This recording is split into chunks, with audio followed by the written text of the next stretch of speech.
അവന്റെ ഇൽമ്, അവന്റെ വിജ്ഞാനം ന്യായം പറയാൻ മാത്രം ഉപയോഗപ്പെടുത്തുന്ന അവസ്ഥയിലേക്ക് എത്തലാണ് നാവിന് പിശാച് സ്വാധീനിച്ചതിന്റെ ലക്ഷണം.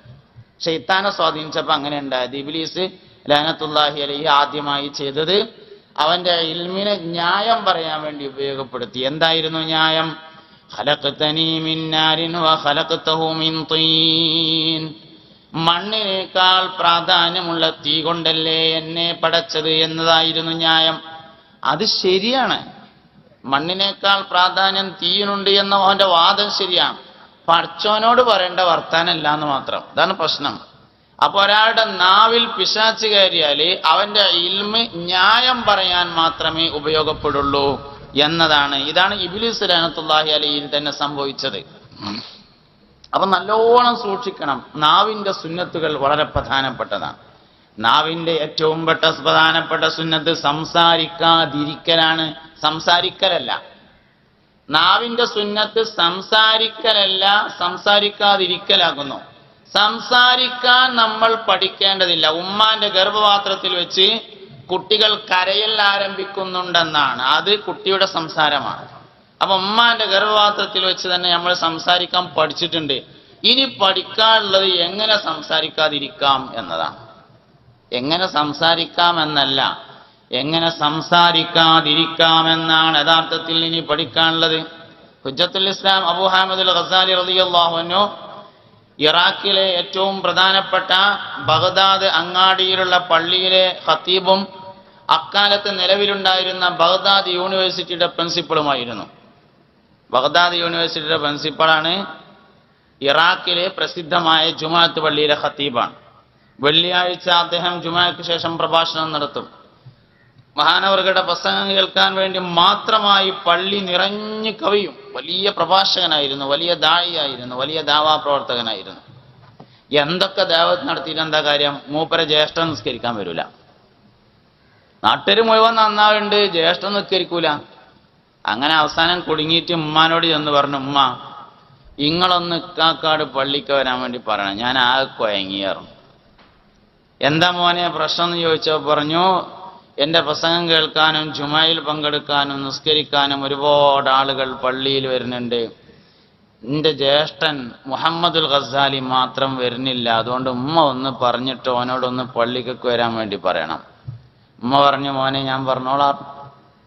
അങ്ങനെ ഉമ്മ പറഞ്ഞു, മോനെ നിന്റെ അനിയൻ ഈ നാട്ടിലെ ഏറ്റവും പ്രസിദ്ധമായ പള്ളിയിലെ ഖത്തീബാണ്, എനിക്കറിയാലോ. ഓനാകെ ഒരു പ്രശ്നമേ ഉള്ളൂ, ഇജ്ജ് നിസ്കരിക്കാൻ ചെല്ലണില്ല എന്നുള്ള ആകെ ഒരു പ്രശ്നമുള്ളൂ. അതുകൊണ്ട് മോനൊന്ന് പള്ളിയിൽ പോയി നിസ്കരിക്കണം എന്ന് പറഞ്ഞു. ആയിക്കോട്ടെ പറഞ്ഞു, ഞാൻ പോയിക്കോളാം, ഇപ്പം എന്താ കുഴപ്പം? മുഹമ്മദ് ഗസാലി നിസ്കരിക്കാത്ത ആളൊന്നല്ല കേട്ടോ, പള്ളിയിലേക്ക് വരില്ലാന്നേ ഉള്ളൂ, ഞാൻ പോയിക്കോളാം. അതിനിപ്പം അടുത്ത വെള്ളിയാഴ്ച പോവാറുണ്ട്. പിന്നത്തെ വെള്ളിയാഴ്ച നേരത്തെ തന്നെ വന്ന അവ്വല് സൊഫിലിരുന്നു. അബൂ ഹാമിദുൽ ഗസാലിക്ക് സന്തോഷമായി. ഇന്ന് ഇക്കാക്ക ജുമഅക്ക് വന്ന ദിവസമാണ്, ഇന്നത്തോടുകൂടെ എല്ലാ പ്രശ്നവും തീരാൻ പോവുകയാണെന്നാണ് മൂപ്പര് കരുതിയത്. ഖുത്ബ കഴിഞ്ഞ് നിസ്കാരം തുടങ്ങി. രണ്ടാമത്തെ റക്അത്തേക്ക് നീച്ചപ്പോ മുഹമ്മദുൽ ഗസാലി കയ്യച്ച് കണ്ട് മുന്നിൽ കൂടി ഒരൊറ്റ പോക്കാണ് പോയി. വന്നിട്ടില്ലെങ്കിൽ അത്ര തന്നെ കുഴപ്പമുണ്ടായിരുന്നില്ല, വന്നതിനാൽ ആകെ കുടുങ്ങി. ചില ആൾക്കാർ വന്നാൽ ആകെ കുടുങ്ങുമല്ലോ, അതേമാതിരിയായി. വന്നിട്ടില്ലെങ്കിൽ അത്ര തന്നെ കുഴപ്പമുണ്ടായിരുന്നില്ല. ജുമാ കഴിഞ്ഞ ഉടനെ അബൂ ഹാമിദുൽ ഗസാലി പള്ളിയിൽ നിന്ന് ആരോടും സംസാരിക്കാൻ നിൽക്കാതെ ഇറങ്ങി ഉമ്മാന്റെ അടുത്ത് ചെന്നിട്ട് സങ്കടം പറഞ്ഞു, ഉമ്മ ഇക്കാക്ക പള്ളിയേക്ക് വന്നിട്ടില്ലെങ്കിൽ ഞാൻ ഇങ്ങനെ തന്നെ സ്വീപ്പായിരുന്നില്ല, വന്നതിനാലെ ഞാൻ ആകെ കുഴങ്ങി. ഓന് രണ്ടാമത്തെ റക്അത്തേക്ക് ഇമാമോട് നീച്ചപ്പോ കയ്യഴിച്ച് പോയിരുന്നു. മുഹമ്മദുൽ ഗസാലി വന്നപ്പോ ഉമ്മ ചോദിച്ചു, മോനെ ഇന്ന് നീ ജുമാക്ക് പള്ളിയിൽ പോയി രണ്ടാം റക്അത്തിൽ നിന്ന് എഴുന്നേറ്റ് പോന്നതെന്തേ? ആ സമയത്ത് മുഹമ്മദുൽ ഗസാലി പറഞ്ഞു, ഉമ്മ രണ്ടാമത്തെ റക്അത്തിലേക്ക് എഴുന്നേൽക്കുന്നത് വരെ നിസ്കാരത്തിനൊരു പ്രശ്നം ഉണ്ടായിരുന്നില്ല.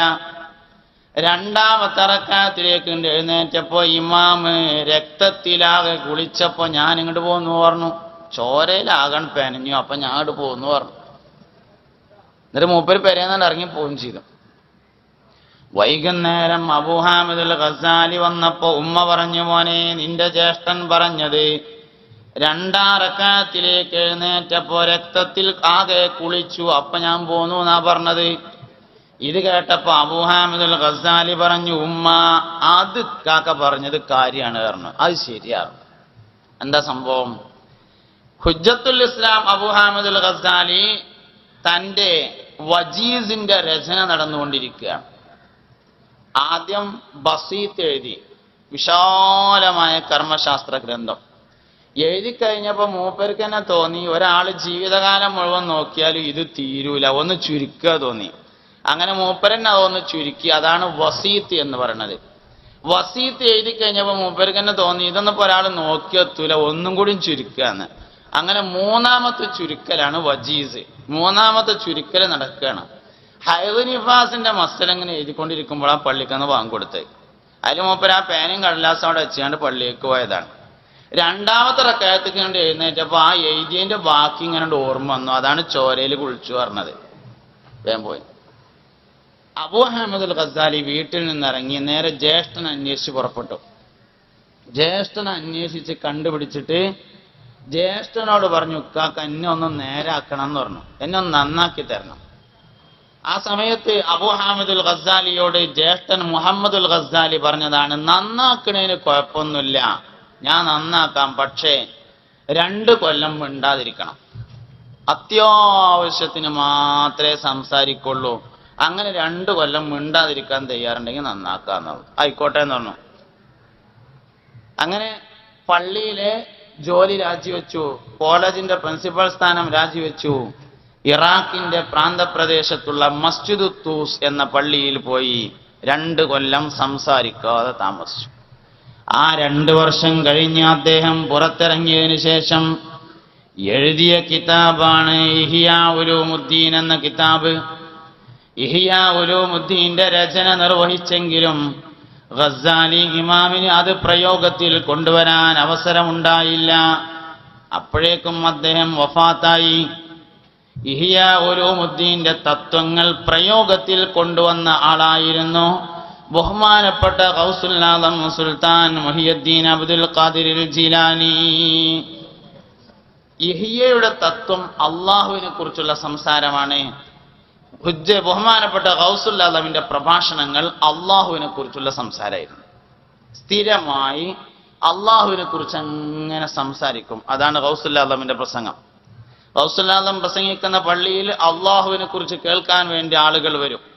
അങ്ങനെ ഒരുപാട് ആളുകൾ ഒരുമിച്ച് കൂടി നിശബ്ദരായിരുന്ന് കേൾക്കും. അള്ളാഹിനെ പറ്റി അങ്ങോട്ട് പറഞ്ഞു കേട്ടിട്ട് സദസ്സിൽ വെച്ച് തന്നെ ആളുകൾ മരിക്കാറുണ്ടായിരുന്നു എന്ന് ഗൗസുൽ ആദമിന്റെ താരീഖിൽ രേഖപ്പെട്ടിട്ടുണ്ട്. അപ്പോ അള്ളാഹുവിന്റെ നാവ് കൊണ്ട് ഒരാൾക്ക് സംസാരിക്കാൻ കഴിയണമെങ്കിൽ നാവിന്റെ സുന്നത്ത് പാലിക്കണം. നാവിന്റെ സുന്നത്ത് പാലിക്കുക എന്ന് പറഞ്ഞാൽ വർത്താനം പറയലല്ല, പറയാതിരിക്കലാകുന്നു നാവിന്റെ സുന്നത്ത്. മൻ കാന യുഅ്മിനു ബില്ലാഹി വൽ യൗമിൽ ആഖിരി ഫൽയഖുൽ ഖൈറൻ ഔ ലിയസ്മുത്. അല്ലാഹുവിലും അന്ത്യനാളിലും ആർക്കെങ്കിലും വിശ്വാസമുണ്ടെങ്കിൽ ഫൽയഖുൽ ഖൈറൻ, അവൻ ഖൈറിനെ പറയട്ടെ, ഔ ലിയസ്മുത്, അല്ലെങ്കിൽ അവൻ മിണ്ടാതിരിക്കട്ടെ. മിണ്ടാതിരിക്കലാണ് അസ്ല്. പറയുകയാണെങ്കിൽ ഖൈറ് പറയണം, പറയണമെന്നില്ല, എന്ത് ചെയ്താൽ മതി? മിണ്ടാതിരുന്നാ മതി. അപ്പൊ അസ്ല് എന്താണ്? മിണ്ടാതിരിക്കലാണ്. അപ്പൊ അസ്ല് മിണ്ടാതിരിക്കലാണ്. അപ്പൊ നാവിന്റെ ഉപയോഗം മിണ്ടാതിരിക്കുക എന്നുള്ള ശരിക്ക്. നാവ് ശരിക്ക് വർത്താനം പറയാനുള്ള സാധനമല്ല. നമ്മളെ വായ വർത്താനം പറയാനുള്ളതല്ല. നമ്മൾ വർത്താനം സംസാരിക്കാൻ വേണ്ടി ഉപയോഗിക്കുന്ന ഒരു സാധനവും അടിസ്ഥാനപരമായി സംസാരിക്കാനുള്ളതല്ല. നാവ് രുചി അറിയാനുള്ള സാധനമാണ്. ചുണ്ട് സംസാരിക്കാനുള്ളതല്ല. ചുണ്ട് വായിലേക്ക് എന്തെങ്കിലും കടന്നു പോകുന്നതിന് മറിച്ചെക്കാനുള്ള സാധനമാണ്. പല്ല് സംസാരിക്കാനുള്ളതല്ല, അത് ഭക്ഷണം കഴിക്കാൻ വേണ്ടി ചവക്കാനുള്ള സാധനമാണ്. അങ്ങനെ ഓരോന്നും അങ്ങനെയാണ്. നമ്മൾ സംസാരിക്കാൻ നമ്മുടെ ആമാശയം വരെ ഉപയോഗപ്പെടുത്തുന്നുണ്ട്. ആമാശയത്തിലെ വായു എടുത്താണ് സംസാരിക്കുന്നത്. ഇങ്ങനെ സംസാരിക്കുന്നതിന്റെ ഇടയിൽ സംസാരം നിൽക്കുന്നത് ആമാശയത്തിൽ സ്റ്റോർ ചെയ്ത വായു കഴിയുമ്പോഴാണ്. അപ്പൊ രണ്ടാമതിന് ശ്വാസം വലിക്കും. സംസാരിച്ചുകൊണ്ടിരിക്കുന്നതിനിടയിൽ ശ്വാസം വലിക്കുന്നത് വായയിലൂടെയാണ്, മൂക്കിലൂടെ അല്ല. മൂക്കിലൂടെ വലിച്ചാലും അങ്ങോട്ട് തന്നെയാണ് എത്തുക. സംഗതി നമ്മൾ വായിലൂടെ വലിക്കുക, കാരണം ആമാശയം നിറക്കുകയാണ്. അപ്പൊ ആമാശയത്തിൽ വായു നിറച്ചിട്ട് അതെടുത്താണ് പിന്നെ സംസാരിക്കുന്നത്. യഥാർത്ഥത്തിൽ ആമാശയം സംസാരിക്കാനുള്ള സാധനമല്ല. ഈ പറഞ്ഞ ഒരു സാധനവും സംസാരിക്കാനുള്ളതല്ല. എല്ലാം നമ്മൾ പഠിച്ച് സംസാരിക്കാൻ വേണ്ടി ഉപയോഗിക്കുകയാണ്. അതുകൊണ്ടാണ് സംസാരം പഠിപ്പിച്ചു എന്ന് പറയാൻ കാരണം. സംസാരം എന്ന് പറഞ്ഞത് പഠിപ്പിക്കേണ്ട സാധനമാണ്. അത് പഠിപ്പിച്ച് അത് പഠിച്ചുണ്ടാക്കി. കാരണം ഈ സാധനം പ്രകൃതിപരമായി അതിനുപയോഗിക്കാനുള്ളതല്ല. അപ്പൊ നമ്മൾ സംസാരിക്കാൻ വേണ്ടി ഉപയോഗിക്കുന്ന ഒരു സാധനവും യഥാർത്ഥത്തിൽ സംസാരിക്കാനുള്ളതല്ല. നമ്മളത് സംസാരത്തിന് വേണ്ടി ഉപയോഗിക്കുകയാണ്. അതുകൊണ്ട് മിണ്ടാതിരിക്കുക എന്നതാണ് അസ്ല്, സംസാരിക്കുക എന്നുള്ളത് രണ്ടാം സ്ഥാനത്താണ്. സംസാരിക്കുകയാണെങ്കിൽ ഖൈർ പറയട്ടെ, ഫല്യകുൽ ഖൈറൻ ഔ ലിയസ്മുത്, സംസാരിക്കാതിരിക്കട്ടെ അല്ലെങ്കിൽ ഖൈറിനെ പറയട്ടെ. പറയുകയാണെങ്കിൽ ഖൈറായിരിക്കണം. നമ്മളൊരു വാക്ക് പറഞ്ഞാൽ അതുകൊണ്ട് ആർക്കാണ് നേട്ടം? പറഞ്ഞാലാണോ നേട്ടം, പറയാതിരുന്നാലാണോ നേട്ടം? പറഞ്ഞാൽ ആർക്ക് നേട്ടം? നമ്മളൊരു വർത്താനം പറഞ്ഞാൽ തെറ്റി നിൽക്കുന്ന രണ്ടാൾക്കാർ നന്നാകുക ഇയ്യ, നേരത്തെ തെറ്റിയൊരു കൂടുതൽ തെറ്റയ്യ. നമ്മളൊരു പ്രസംഗം നടത്തി, നല്ലൊരു പ്രസംഗം. രണ്ടാൾക്കാർ തമ്മിൽ തെറ്റായിരുന്നു, ഒരു കൂടുതൽ തെറ്റാൻ അത് ഉപയോഗപ്പെടുമോ അതോ തെറ്റിയ രണ്ടാൾക്കാർ നന്നാവാൻ അത് പറ്റുമോ? നമ്മൾ ശരിക്കും പരിശോധിക്കേണ്ട കാര്യമാണ്. നന്നാവാനാണ് പറ്റുന്നതെങ്കിൽ കളവ് വരെ പറയാമെന്നാണ്. മസ്ലഹത്തിന് വേണ്ടി കളവ് പറയാമെന്നല്ലേ? രണ്ടാളുകൾക്കിടയിൽ സുൽഹ് ഉണ്ടാക്കാൻ വേണ്ടി കളവ് പറയാം. രണ്ടാൾക്കാർ തമ്മിൽ തെറ്റി, ഒരാളടുത്ത് ചെന്നിട്ട് പറയാ പിന്നെ മറ്റോൻ എന്നോട് മുണ്ടണമെന്നുണ്ട്, എന്നോട് ഇപ്പോഴും കൂടിയും പറഞ്ഞിട്ടുള്ളൂ പറയാം. ഓൻ്റെ അടുത്ത് ചെന്നിട്ടും പറയാം അവൻ എന്നോട് മുണ്ടണമെന്നുണ്ട്, എന്നോട് ഇപ്പോഴും കൂടിയും പറഞ്ഞിട്ടുള്ളൂ. നീ കാണുമ്പോൾ ആദ്യം അങ്ങോട്ട് സലാം പറഞ്ഞുകൊണ്ട് പറയാം, മറ്റോനോടും പറയാം ആദ്യം കാണുമ്പോൾ സലാം പറഞ്ഞുകൊണ്ട്. അങ്ങനെ ഒരു രണ്ടാളും കൂടിയും കണ്ടുമുട്ടുമ്പോൾ രണ്ടാളും സലാം കൊണ്ട് ഏറ്റുമുട്ടിക്കോളും. അപ്പോൾ നന്നായി. മസ്ലഹത്തിന് വേണ്ടി കളവ് വരെ പറയാം. പക്ഷെ നമ്മൾ സംസാരിക്കുന്ന സംസാരം കൊണ്ട് മസ്ലഹത്താണോ ഉണ്ടാവുന്നത് അതല്ല മഫ്സദത്താണോ ഉണ്ടാവുന്നത്? എന്തുകൊണ്ട് മസ്ലഹത്തില്ലാതിരിക്കുകയും എന്തുകൊണ്ട് മഫ്സദത്ത് ഉണ്ടാവുകയും ചെയ്യുന്നു എന്നതാണ് പഠന വിഷയം. മുഹമ്മദ് നബി സല്ലല്ലാഹു അലൈഹി വസല്ലം തങ്ങൾ 23 കൊല്ലം 63 കൊല്ലവും സംസാരിച്ചു. 23 കൊല്ലം ദഅവത്തിന്റെ ഭാഗമായി സംസാരിച്ചു. 63 കൊല്ലം സംസാരിച്ചിട്ടുണ്ട്. 23 കൊല്ലം ദഅവത്തിന്റെ ഭാഗമായി തന്നെ സംസാരിച്ചിട്ടുണ്ട്. ഒരു ലഫ്ള് പോലും തിരിച്ചെടുക്കേണ്ടതില്ല. ഞാൻ ആ പറഞ്ഞതിൻ്റെ അടുത്ത് അബദ്ധം പറ്റിയതാണ് എന്നൊരിക്കൽ പോലും പറയേണ്ടി വന്നിട്ടില്ല. നമ്മൾ എന്തെങ്കിലും പറഞ്ഞാൽ അതിൽ അബദ്ധം മാത്രമേ ഉണ്ടാവുന്നുള്ളൂ, സുബദ്ധങ്ങൾ ഉണ്ടാവുന്നില്ല. എന്നാൽ പുണ്യനബി സല്ലല്ലാഹു അലൈഹി വസല്ലമ തങ്ങൾ സംസാരിച്ച സംസാരങ്ങളിലൊന്നും മടക്കിയെടുക്കേണ്ടതോ തിരുത്തി പറയേണ്ടതോ ആയി വന്നിട്ടില്ല. വഹിയിന്റെ അടിസ്ഥാനത്തിൽ ആദ്യം പറയുകയും വഹിയിന്റെ അടിസ്ഥാനത്തിൽ തന്നെ പിന്നീട് തിരുത്തുകയും ചെയ്തതല്ലാതെ, അത് ആദ്യത്തേതും വഹിയാണ് രണ്ടാമത്തേതും വഹിയാണ്. വഹിയിന്റെ അടിസ്ഥാനത്തിൽ ആദ്യം വന്നു, വഹിയിന്റെ അടിസ്ഥാനത്തിൽ പിന്നെ വന്നു. അപ്പൊ ഇങ്ങനെ നമ്മുടെ സംസാരത്തെ നിയന്ത്രിക്കാൻ പഠിക്കണം. ശരിക്കും മൊബൈൽ ഫോണിന്റെ പരസ്യം തന്നെ ഇനി ഇവിടുന്നാണ്ട് പറഞ്ഞു തുടങ്ങിക്കോളി, 10 വയസ്സേ ഉള്ളൂ എന്നാണ്. പറഞ്ഞുകൂടിയാണ്ട് ധാരാളം പറഞ്ഞോളി എന്നാണ്. എങ്ങനെ പറയാതിരിക്കാം എന്നതാണ് പഠിക്കാനുള്ള വിഷയം. എല്ലാവരും പ്രോത്സാഹിപ്പിക്കുന്നത് എങ്ങനെ പറയാം അതാണ് ഏറ്റവും വലിയൊരു പ്രശ്നം. അതുകൊണ്ട് നാവിനെ ഒരാൾക്ക് ദഅവത്തിന് ഉപയോഗപ്പെടുത്താൻ പറ്റണമെങ്കിൽ നാവിന് നിയന്ത്രണം ഏർപ്പെടുത്താൻ നമുക്ക് കഴിയണം. നിയന്ത്രിതമായ